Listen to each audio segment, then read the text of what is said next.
Olá a todos! Hoje nós iremos falar sobre duas forças, tá? A primeira força é uma força derivada da lei de Hooke e a outra força está relacionada à força de resistência, que é a força de atrito. Bem, as forças que são estudadas através da lei de Hooke são as forças exercidas sobre uma mola, tá? Então, molas e elásticos são estruturas que têm a propriedade de deformar sobre esforços de tração ou compressão, mas exercem forças de reação no sentido de recuperar as dimensões originais, né? Por exemplo, nós temos aqui uma mola que está sem deformação nenhuma, tá? E aí nós temos duas situações. A primeira situação aqui, olha, é você puxar a mola distendendo. E o que acontece? Você exerce uma força para a direita e a mola irá exercer uma força para a esquerda, tá? Que é a força de resistência ou mesmo força de restauração. De forma que esta força é chamada de força elástica e é exatamente menos a força que foi exercida na mola, tá? Aqui nós temos a situação em que nós temos somente a mola e as forças exercidas, tá? São as forças isoladas. E observe que a mola, ao ser distendida, ela se distende a uma distância x.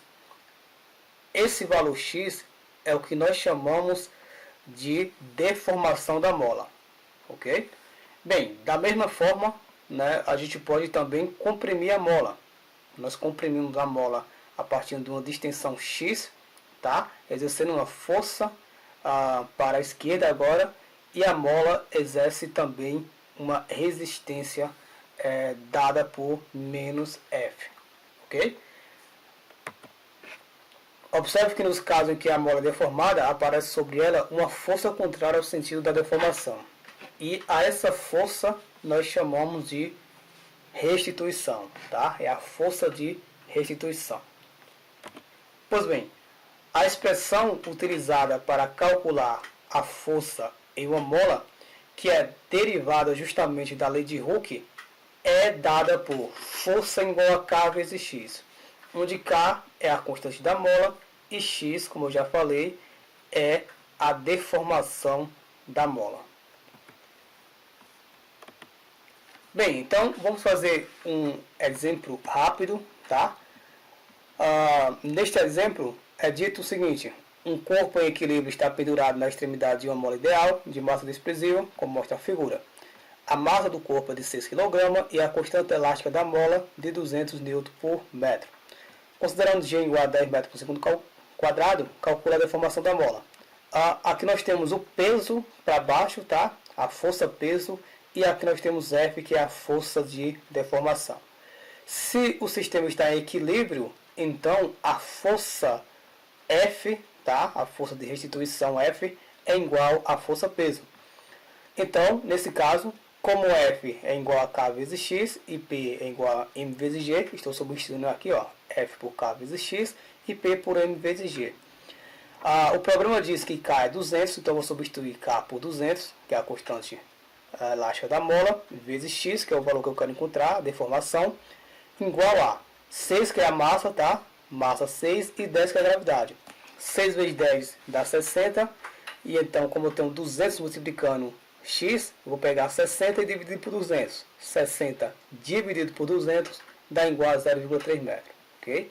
Então, a deformação da mola é igual a 0,3 metro. Bem, a outra força que iremos estudar hoje é a força de atrito.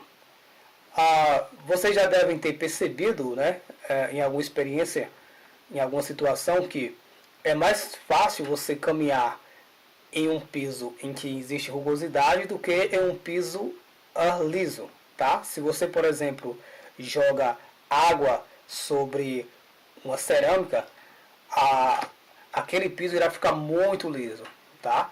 Já se você caminha na areia, você percebe que há uma rugosidade muito grande. Então, o atrito está relacionado justamente ao fato de uma superfície ser lisa ou mesmo de uma superfície ser rugosa. Bem, então aqui tem alguns exemplos, né? O atrito ele pode ser o nosso servir para nos ajudar em certa situação, tá?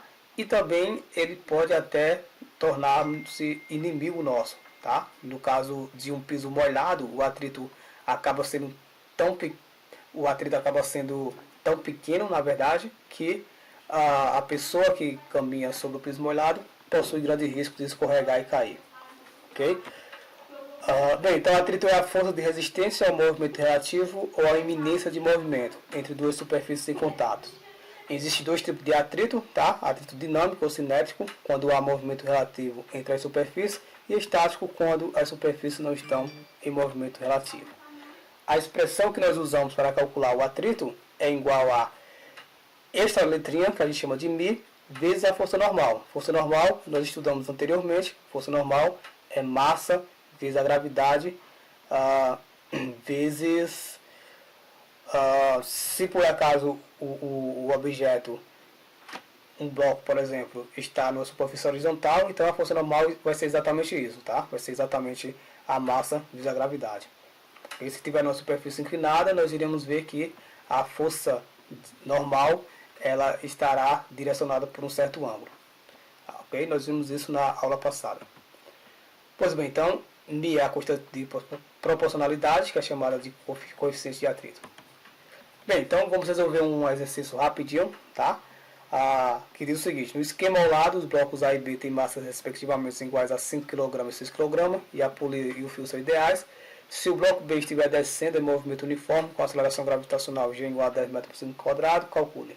Letra A, a intensidade de tração no fio. E letra B, o módulo da força de atrito entre o bloco inclinado e o bloco A.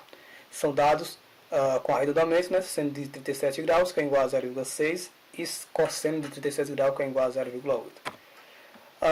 Bem, então aqui está a figura, tá? Dois blocos, A e B. A gente está considerando que o bloco B está descendo com a velocidade constante, então nesse caso a aceleração é nula, tá? Para o bloco B nós temos a tensão para cima e temos o peso B para baixo.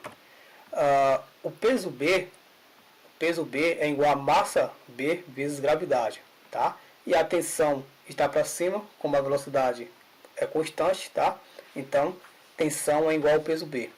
Vai ser igual a 6 vezes 10, que é igual a 60. Ok? Então, letra A, resolvemos. Tensão é igual a 6 vezes 10, que é igual a 60. Exatamente o peso do bloco B. Na letra B, a gente quer calcular o módulo da força de atrito, tá? Então, nós temos que, novamente, fazer o esquemazinho, verificando todas as forças que agem no bloco A. Veja que, como existe atrito sobre a superfície, então você vai ter a força de tensão para cima, vai ter a força correspondente a componente X, tá, para baixo, e também a força de atrito que a superfície exerce sobre o bloco.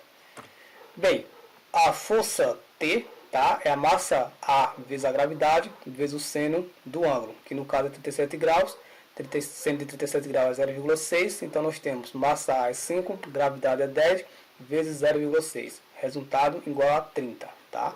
Então, o peso PT, que é o peso direcionado na inclinação do bloco, é 30 N.